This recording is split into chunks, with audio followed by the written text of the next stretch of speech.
Bonjour tout le monde, bienvenue sur ma chaîne et dans cette nouvelle vidéo, comme vous pouvez le voir aujourd'hui j'ai pas fait énormément d'efforts vestimentaires tout simplement parce que le sujet de la vidéo va être assez délicat, donc je voulais me sentir confortable dans mes vêtements.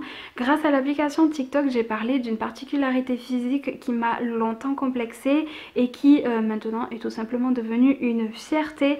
Je me suis dit que ça pouvait être intéressant d'en parler plus longuement dans une vidéo YouTube, tout simplement parce que c'est des choses qui sont en moi que je ne pourrais pas changer, donc autant les assumer plutôt que de les cacher. Et si moi je peux le faire, vous pouvez le faire aussi, et si jamais cette vidéo peut vous aider, franchement c'est vraiment tout gagné, donc c'est parti. On va commencer tout petit avec une particularité physique qui se voit sur mon visage, à savoir les taches de rousseur.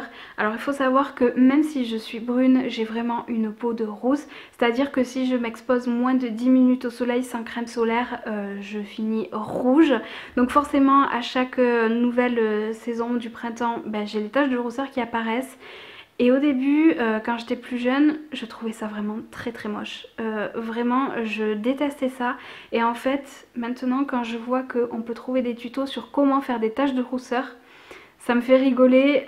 En fait, plus les années ont passé, plus j'ai appris à accepter. Et en fait, je trouve ça même mignon et je suis presque contente de les avoir de manière naturelle plutôt que de me les faire moi-même.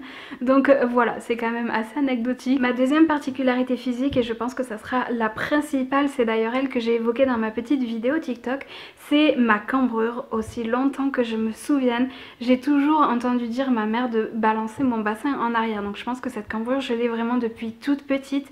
Mais forcément, plus le temps passe, plus elle s'accentue. Et la période qui a été la plus difficile à vivre pour moi, ça a été la fin de lycée, début de la vie active. Parce que c'est vraiment une particularité en fait que j'essayais de cacher à tout prix parce que je ne l'assumais pas. Il faut savoir que forcément quand on est cambré, ça fait ressortir la poitrine et les fesses.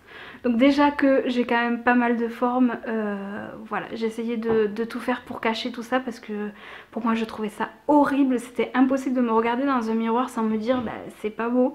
Et en fait, plus les années passent en fait, plus je m'en fiche en fait, je suis comme ça, de toute façon ça changera pas, donc autant l'accepter. Et c'est vrai que à toutes les personnes avec qui j'en ai parlé, il n'y a jamais personne qui m'a dit c'est moche, c'est bizarre. Honnêtement, je peux vous dire que maintenant j'en suis fière de ma cambrure. Alors certes, je vous cache pas que à part le côté esthétique, ça amène pas mal de problèmes de dos et notamment de sciatique.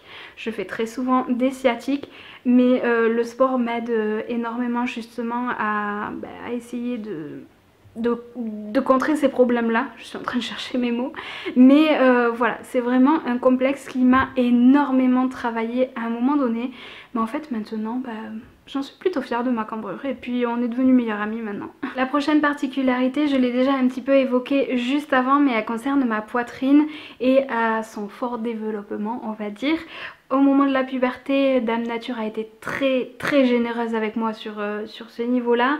Et bon, au début ça a été très compliqué à gérer, forcément le changement de corps et le regard des autres dessus, c'est pas évident à accepter tout le temps, à tel point que j'ai déjà envisagé de faire une réduction mammaire, donc à savoir l'opération pour réduire sa poitrine, parce que c'est vraiment quelque chose qui, au-delà de l'esthétique qui ne me plaisait pas, me causait énormément de problèmes de dos et j'en avais marre en fait, j'en avais vraiment marre. Aujourd'hui ça va beaucoup mieux, je vous dis pas que le travail est totalement fini par rapport à ça, je vous mentirais si jamais je vous disais ça, mais ça va vraiment beaucoup mieux et je ne songe plus du tout à l'opération, enfin honnêtement je suis comme ça. J'ai été gâtée à ce niveau là, écoutez, je suis comme ça, je suis comme ça, enfin je veux dire il faut accepter les choses. Après je pense aussi le fait que de passer sur le billard avec une anesthésie générale, ça me fait extrêmement peur et c'est peut-être pour ça que je veux plus faire l'opération. Mais bon écoutez, je suis comme ça, j'ai décidé d'accepter cet aspect là et je me dis que au moins je peux remplir des décolletés et puis c'est tout, hein, voilà, j'essaye de trouver des points positifs à tout ça. Ma dernière particularité physique concerne mes mains puisque j'ai tout simplement les doigts tordus. C'est au niveau de la dernière phalange en fait. Quand j'y appuie dessus, mes doigts sont hyper souples. Mais pour autant quand j'essaye de les tendre, ils sont tordus. Ça m'a longtemps complexée, même si au final ça ne m'a jamais fait souffrir. Il n'y a pas de douleur, il n'y a pas de... ça m'empêche pas de faire les choses, c'est juste que ils sont tordus. Et pour la petite histoire, je pense que ce qui m'a fait le plus complexer, c'est que le jour où je devrais présenter ma bague de fiançailles, je devrais la montrer avec mes doigts tordus. Et vraiment, ça c'est véridique, pendant toute mon adolescence, je me suis dit mais comment je vais faire? Je vais avoir les doigts tordus sur mes vidéos et photos pour présenter ma bague de fiançailles, ça va être moche.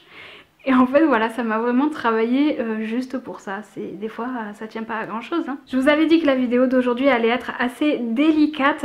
Donc voilà, c'était ma petite liste de ces petites particularités physiques qui m'ont longtemps complexée, mais qui aujourd'hui en fait font un petit peu ma fierté, parce que je me dis que si je les avais pas, je serais pas vraiment moi. Donc voilà, si vous aussi vous avez des choses qui vous complexent, assumez-les, parce que c'est ce qui vous rend unique en fait, et c'est ce qui fait que c'est vous. Donc voilà, si jamais cette vidéo vous a plu, n'hésitez pas à laisser une petite interaction avant de partir. Je pense que j'en ai besoin quand même, ça me fera un petit peu de réconfort. Mais en attendant la prochaine vidéo, je vous fais de gros bisous et puis je vous dis à très vite. Ciao!